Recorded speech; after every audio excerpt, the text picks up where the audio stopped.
ইতিমধ্যে অনেকেই West Bengal state ইউনিভার্সিটির আন্ডারে জিওগ্রাফিতে এমএসসি করার জন্য অ্যাডমিশন নিয়ে ফেলেছে। তো ওয়েস্ট বেঙ্গল স্টেট ইউনিভার্সিটির আন্ডারে যে সমস্ত কলেজগুলোতে এমএসসি করানো হয় জিওগ্রাফিতে সবার সিলেবাস একই সিলেবাস। মেন ক্যাম্পাসও যে সিলেবাস ফলো করে, বাকি কলেজগুলো সেই সিলেবাসই ফলো করে। তো এখন সিলেবাস সম্পর্কে আজকে ভিডিওতে একটু বিস্তারিত বলবো।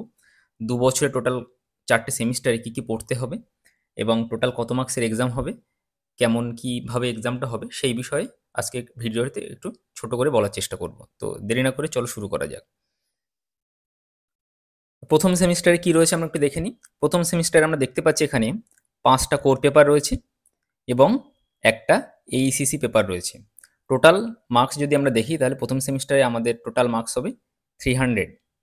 5টা কোর পেপার 250 এবং একটা এইসিসি পেপার যেটা কমিউনিকেশন স্কিল রয়েছে সেটা 50। টোটাল 300 মার্কের এক্সাম হবে। ওকে।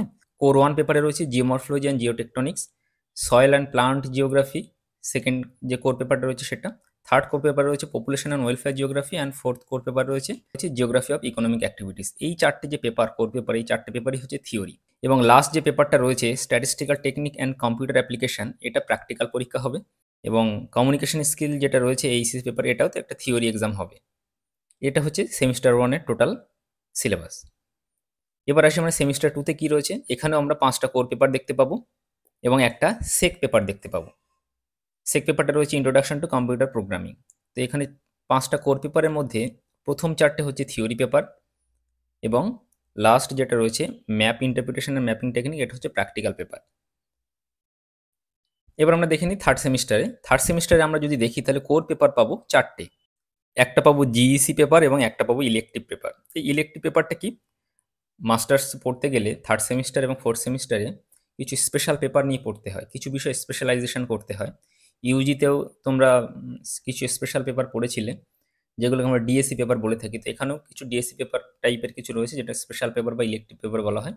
হ্যাঁ, তো এক্ষেত্রে 3টে অপশান থাকবে ডাব্লিউবিএসসি এর আন্ডারে: fluvial process and management, rural institutional management and development in India, আর হচ্ছে ন্যাচারাল সিস্টেম অফ অ্যানথ্রোপোসিনি। তো অ্যাকচুয়ালি উপরেরটা যেটা আমরা বলে থাকি ফ্লুভিয়াল জিওমরফোলজি রিলেটেড, বি যেটা রয়েছে সেটা হচ্ছে রুরাল পেপার বলা হয়, এটা ডাকনাম আর কি। আর সি যেটা রয়েছে সেটাকে বলা হয় এনভায়রনমেন্টের পেপার। ঠিক আছে। তো 4টে কোর পেপারের মধ্যে কোর 4 যেটা সেটা হচ্ছে প্র্যাকটিক্যাল। দেখো যার শেষে পি লেখা থাকবে সেটা প্র্যাকটিক্যাল। তো কোর 13 পি যেটা রয়েছে এটাও কিন্তু একটা প্র্যাকটিক্যাল পেপার। এবং প্রথমে রয়েছে থট, আর এটা রয়েছে মাল্টিভেরিয়েট স্ট্যাটিস্টিক। এটা থিওরি পেপার কিন্তু এখানে মেনলি রয়েছে অঙ্ক। আর এখানে ইলেকটিভ সাবজেক্টের মধ্যে তুমি যেটা চুজ করবে বা তোমার কলেজ বা ইউনিভার্সিটি থেকে যেটা তোমাকে চুজ করে দেওয়া হবে সেটার উপরে থিওরি পরীক্ষা হবে থার্ড সেমিস্টারে। ফোর্থ সেমিস্টারে এসে কি হবে, একটা মাত্র কোর পেপার থাকবে, সেটা environmental geography and sustainable development. বাকি তোমার জন্য থাকবে 4টি ইলেকটিভ পেপার। এটা এখান থেকে যেটা তোমার আগে সিলেক্ট করা হয়েছিল সেটাই এখানে থাকবে। তুমি যদি আগে ফ্লুভিয়াল বা জিওমরফোলজি চুজ করে থাকো বা রুরাল চুজ করে থাকো তাহলে এখানেও তোমাকে সবগুলো রুরাল নিয়েই পড়তে হবে। এটাই হচ্ছে নিয়ম। তো এখানেও একটা ইলেকটিভ পেপার রয়েছে 03T, এটাও একটা ইলেকটিভ পেপার রয়েছে। লাস্ট রয়েছে এটাও একটা ইলেকটিভ পেপার। তাহলে দেখতে পাচ্ছি আমরা ফোর্থ সেমিস্টারে এসে 4টি ইলেকটিভ পেপার পাবো এবং কি পাবো, একটা কোর পেপার পাবো। তো ইলেকটিভ পেপারের মধ্যে প্রথম দুটো যে ইলেকটিভ পেপার 1 অ্যান্ড 2 এই দুটো হচ্ছে থিওরি বেসড এবং লাস্ট যে দুটো ইলেকটিভ পেপার 3 অ্যান্ড 4 এই দুটো হচ্ছে কি প্র্যাকটিক্যাল বেস।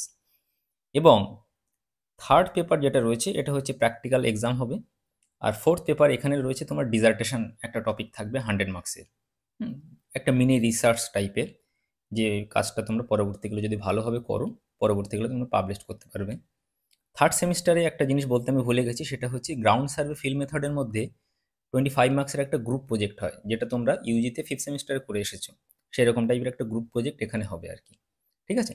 তাহলে আমরা আবার একবার দেখে নিই। সেমিস্টার 1 আমরা 300 মার্কসের এক্সাম দেবো, সেমিস্টার 2তেও দেবো 300 মার্কস।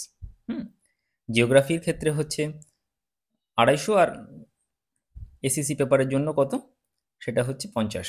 থার্ড সেমিস্টার আমরা কত দেবো, 300 মার্কসের এক্সাম দেবো।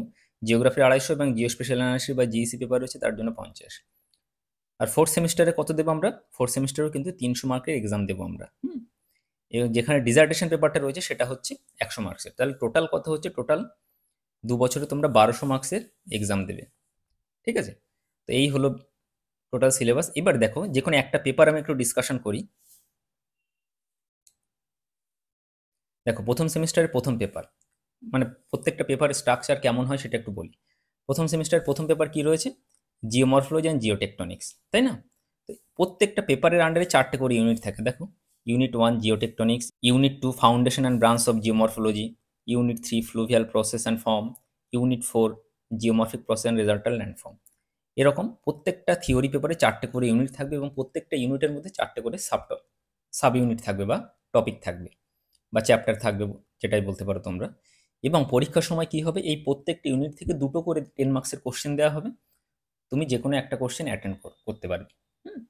এখন এরকম হবে না যে ইউনিট 1 থেকে 3টে দিল, ইউনিট 2 থেকে একটা কোশ্চেন দিল, এরকম না। প্রত্যেকটা ইউনিট থেকে 2টো করে কোশ্চেন থাকবে এক্সামে এবং তোমাকে একটা করে কোশ্চেন অ্যাটেন্ড করতেই হবে। এটাই হচ্ছে নিয়ম।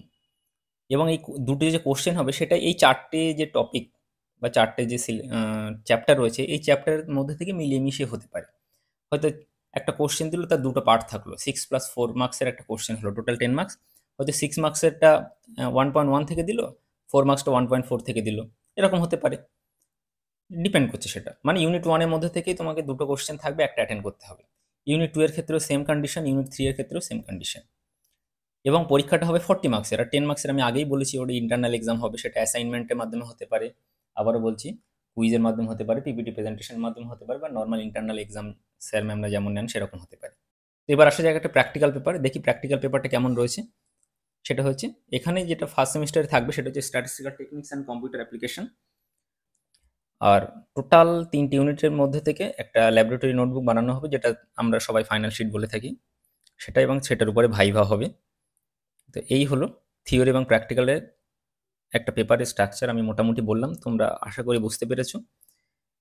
বইপত্রের বিষয়ে যদি বলা হয় সেক্ষেত্রে তুমি খুব ভালো বই, মানে এমন কোনো বই পাবে না যে বইতে একটা পেপারের টোটাল টপিক থাকবে, পসিবল না। তো হয়তো কোনো বইতে তুমি একটা পেপার থেকে কিছু টপিক পেলে, হয়তো একটা পেপারের টোটাল টপিকগুলো তুমি এক জায়গায় করতে গেলে তোমাকে 5-6টা বই কিনতে হবে। তো বই কেনাটা তোমার পক্ষে পসিবল হবে না। কতগুলো বই কিনবে? একটা সেমিস্টারে হয়তো তোমাকে 20-22টা বই কিনতে হবে, তারপরেও হয়তো সব টপিক তুমি পাবে না। তো সেই ক্ষেত্রে লাইব্রেরিতে যে বইগুলো থাকবে কলেজ বা ইউনিভার্সিটি, সেই লাইব্রেরি বইগুলো থেকে যে রিসোর্সগুলো তুমি পাবে সেগুলো কালেক্ট করতে পারো। ইন্টারনেটে ট্রাস্টেড যে ওয়েবসাইটগুলো রয়েছে, এডুকেশন ওয়েবসাইট, সেখান থেকে তুমি নোট কালেক্ট করতে পারো। নর্মালি .com ওয়েবসাইট থেকে নোট কালেক্ট না করাই ভালো, উইকিপিডিয়া না ফলো করাই ভালো। উইকিপিডিয়াকে এখন আর ট্রাস্টেড বলা হয় না। তারপর স্যার ম্যামরা যখন পড়াবে তারা স্টাডি মেটেরিয়ালস দিতে পারে, বা তুমি যদি পার্সোনালি কারো গাইড হিসেবে কাউকে রাখো, যেটাকে আমরা টিউশন বলে থাকি, তার কাছ থেকেও মেটেরিয়ালস নিতে পারো। তো যদি মনে করো যে গাইডেন্সের প্রয়োজন, তাহলে অবশ্যই আমার সঙ্গে যোগাযোগ করতে পারো। আমি 2017 থেকে মাস্টার্সের ছেলেমেয়েদের যে গাইড করে আসছি, শুধু স্টেট ইউনিভার্সিটি নয়, ক্যালকাটা, রবীন্দ্রভারতী, কল্যাণী, এনএসইউ, ডিফারেন্ট ইউনিভার্সিটির ছেলেমেয়েদের মাস্টার্সে গাইড করছি 2017 থেকে। তো আমার কাছে রেডি মেটেরিয়াল থাকে, তো তোমরা চাইলে আমার কাছেও গাইডেন্স নিতে পারো। তো আজকের ভিডিওটা এইটুকুই, আশা করি ভালো লেগেছে। অবশ্যই অন্যদের সঙ্গে শেয়ার করো।